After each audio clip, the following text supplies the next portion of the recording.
It's time to explore with me, Thrill.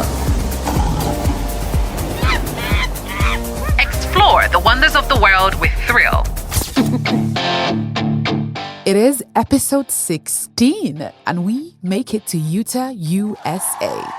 The state of Utah is Mother Nature's canvas, sculpted by the hands of time into a rare beauty that leaves visitors enchanted. The foliage of deserts and mountains, lakes and canyons across the state gives a unique edge to vacation in Utah. Hiking, camping and biking trails along the Logan Canyon in the Bear River Mountains amongst both tourists and locals. There are an array of places to see and activities to explore in Utah. The snow-covered Wasatch Mountains in the winters are skiers' paradise. The Sundance Festival in the Park City draws in large crowds, also exploring the mountains for skiing in the best ski resorts of the state. The south side of the state aboard the Mighty Five, which are the 5 national parks of Great Utah, harboring the beautiful red rock canyons of Utah. These striking canyons are compact with cliffs, waterfalls, arches, dusty dirt trails, and petrified dunes. Stunning view of the landscape with beautiful backdrops of snow-capped mountains is the best way to rejuvenate, while on a long drive through the highways that run right across the Zion and Bryce Canyon National Parks. Sunset under the delicate arch in the Arches National Park is a sight to behold. Central Utah is the vast stretch from the Alpines to the canyons, replete with hunting and fishing adventures and some amazing scenic beauty along the driveway.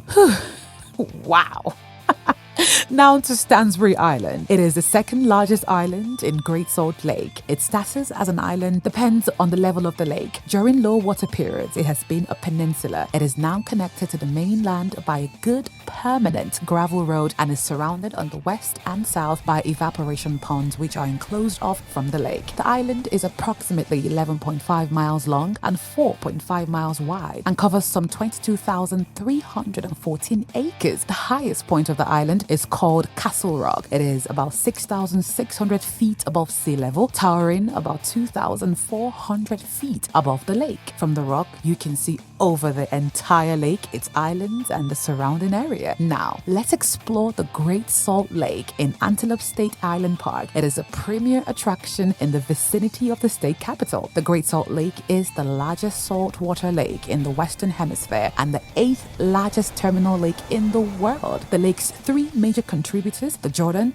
Weber, and Bear Rivers, together deposit around 1.1 million tons of minerals in the lake per year. Since the lake has no outlets besides evaporation, these minerals accumulate and give the lake high salinity, far saltier than seawater, and density as well. Now, this density causes swimming in the lake to feel similar to floating. The lake has been called America's Dead Sea and provides a habitat for millions of native birds, brine shrimp, shorebirds, and water flow. The accumulation of these minerals also gives the lake a pinkish color. The entire Great Salt Lake is in pink, though. That being said, the Great Salt Lake contains 2 pink bays within its expanse. The pink hue of both the Stansbury Island Pink Lake and the Spiral Jetty Pink Lake in Utah comes from halophilic bacteria and microorganisms that thrive in the highly saline environments such as the Great Salt Lake.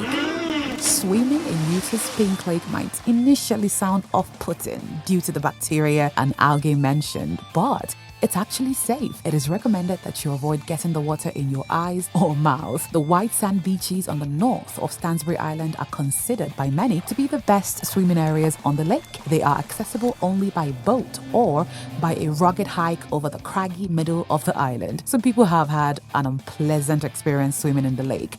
From some sports, you must wade through hundreds of yards of mud, battling brine flies to reach water inches deep. The smell along the shorelines is far from pleasant.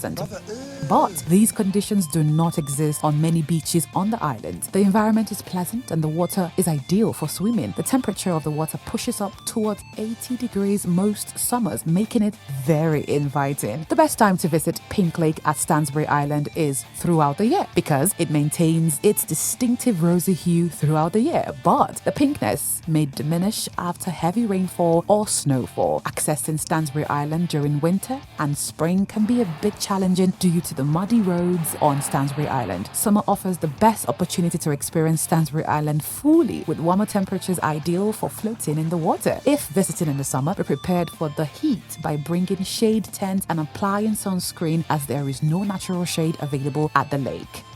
If you're wondering where to stay, there are no established campgrounds on Stansbury Island, but there are campgrounds nearby. You have to bring your sunscreen, waterproof sandals if you plan to wade into the Stansbury Island Pink Lake. You also have to pack drinking water and food, because the island beach is the perfect spot for a picnic. Pack some food with you, as there is nowhere on the island to get your food, water or drinks, and there is also no gas stations as well. But the Pink Lake at Stansbury Island is indeed a sight to behold, and I hope we get to see it soon.